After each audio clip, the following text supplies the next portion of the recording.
Dear student, तो कैसे हैं आप सब। तो हम आशा करते हैं कि आप स्वस्थ होंगे, मस्त होंगे। तो देखिए, आज का हमारा टॉपिक है कोरियोलिसिस फोर्स। तो देखिए, ये इसका हिंदी होता है छदम।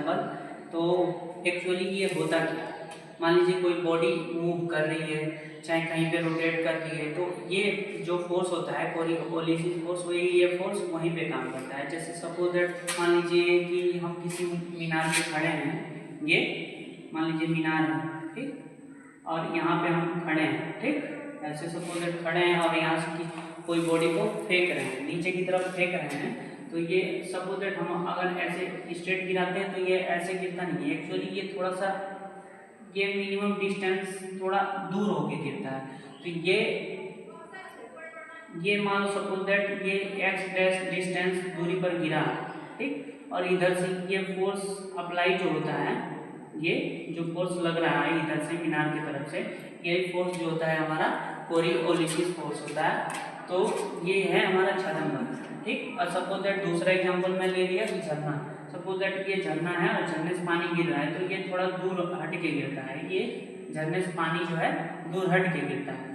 तो इसी को हम लोग बोलते हैं कोरियोलिसिस फोर्स। तो ये बॉडी मान लो ये जो है वाटर मूव कर रहा है, one point two another point तक मूव कर रहा है, तो इस यहीं पे ये फोर्स अप्लाई होता है। तो देखिए, ये लिखा गया है इट इज फिक्सियस फोर्स, ये फिक्स होता है, ठीक।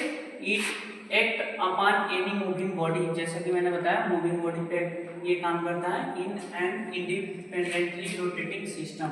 ये arise in frames that rotate with a constant angular speed, जो कि उसमें मान लीजिए कोई बॉडी मूव करती है one point two another point तक, तो उसको हम लोग एंगुलर स्पीड ओमेगा वहाँ पे ले लेते हैं, ठीक है।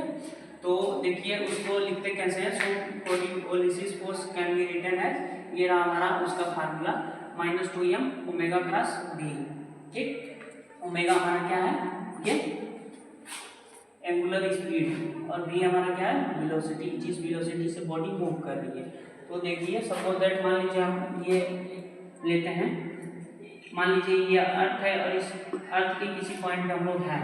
तो इस पॉइंट से अगर किसी ऑब्जेक्ट को फेंक रहे हैं, किसी ऑब्जेक्ट को इधर फेंक रहे हैं, तो हमने फेंका, तो इसको मैंने 3 डायमेंशन में ऐसे दिखा दिया है। ये हमारा एक्स एक्सिस हो गया, ये वाई एक्सिस और ये जेड एक्सिस। तो ये मान लीजिए जेड एक्सिस की तरफ हम लोग मान लीजिए हवा में फेंक रहे हैं, तो कोई भी वस्तु अगर हवा में होती है तो वहाँ पे 3 डायमेंशन होता है। तो 3D में ये चला गया, तो ये 3D हो गया। मान लीजिए इसका नाम दे दिया एक्स वाई जेड, और एक्स पे आई कैप दे दिया और वाई पे जे कैप और जेड पे के कैप। तो मान लीजिए ये बॉडी जा रही है तो v वेलोसिटी से जा रही है, तो इसके अपोजिट में हमने लिया, तो ये के अपोजिट डायरेक्शन है, के जो है हमारा डायरेक्शन है, तो के अपोजिट हम लोग लेंगे, तो ये हो जाएगा हमारा माइनस में के। तो ये जहाँ देखिए उसी हिसाब से भी जो वेलोसिटी का वेक्टर निकाला गया है, ये माइनस में भी के हो जाएगा, ठीक है। यहाँ से देखिए अब इनिशियली मान लीजिए प्रारंभ में जो है हमारी बॉडी अभी मूव नहीं कर रही है, तो वहाँ पे इनिशियल वेलोसिटी जो होगी 0 होगी, वो हमारा 0 होगा। तो अब हम लोग गति के प्रथम समीकरण से v बराबर u+at से, चूंकि वहाँ पे एक्सेलरेशन काम नहीं करता है, एक्सेलरेशन की जगह ग्रेविटेशनल काम करता है, ठीक, ग्रेविटेशनल फोर्स। तो ये एक ही जगह हम लोग g ले लेंगे, u+gt हो जाएगा, और u बराबर हमारा इनिशियल जो वेलोसिटी है 0 रखेंगे, तो ये हमारा हो जाएगा gt, v बराबर आ गया हमारा gt। तो अब देखिए कि जो gt की वैल्यू है, यहाँ से जो gt की वैल्यू आई है इसमें पुट करेंगे, पहले वाली इक्वेशन में पुट करेंगे। तो देखिए मैंने पुट किया है, तो v की वैल्यू मैंने रखा gt माइनस में gt के कैप हो जाएगा, ये हमारा इक्वेशन नंबर 3 हो गया। अब देखिए हमारे पास ये एंगुलर स्पीड की फार्मूला है, तो ये होता है angular speed equal to omega cos theta J plus omega sine theta K cap, ठीक। तो ये फार्मूला होता है।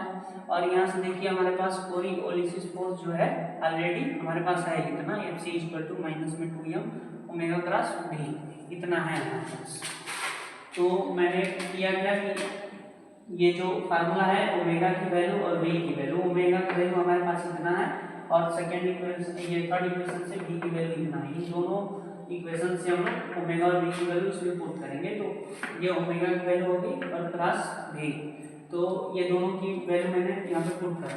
तो अब करेंगे क्रॉस मल्टीप्लाई के लिए हम लोग जानते हैं कि डिटर्मिनेंट यूज करते हैं, तो उसी तरीके से आई जे के कैप को हम लोग रीअरेंज कर लेंगे।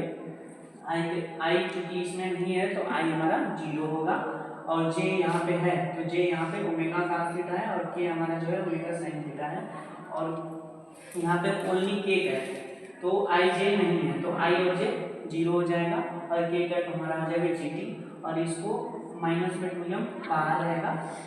और जब इसको रीअरेंज करेंगे हम लोग फर्स्ट रो और फर्स्ट कॉलम को ढककर, तो इसमें मल्टीप्लाई करेंगे तो ये देखिए minus G T omega cos theta आएगा, इसको करेंगे ढक के और इसको, तो ये माइनस में जी टी, और चूंकि ये 0 हो जाएगा तो ओनली ये, और सेकंड रो को ढकेंगे ये और इसको ढकेंगे, देखिए ये जैसे मैंने ढका तो ये इसका मल्टीप्लाई इसमें होगा, इसका मल्टीप्लाई इसमें होगा, तो ये 0 हो जाएगा। के वाला करेंगे तो के वाला ये ऐसे, तो के वाला भी देखिए 0 हो जाएगा, ये दोनों 0 हो जाएंगे, तो ओनली आएगा हमारा माइनस 2m माइनस में G T omega cos theta, और ये आई के लिए निकाला गया है तो आई ही आएगा। तो चूंकि आई डायरेक्शन को दिखाना है तो इसको छोड़ देंगे, ये हमारा जो फोर्स आ जाएगा माइनस 2m आ जाएगा, माइनस माइनस में प्लस हो जाएगा 2m G T omega cos theta.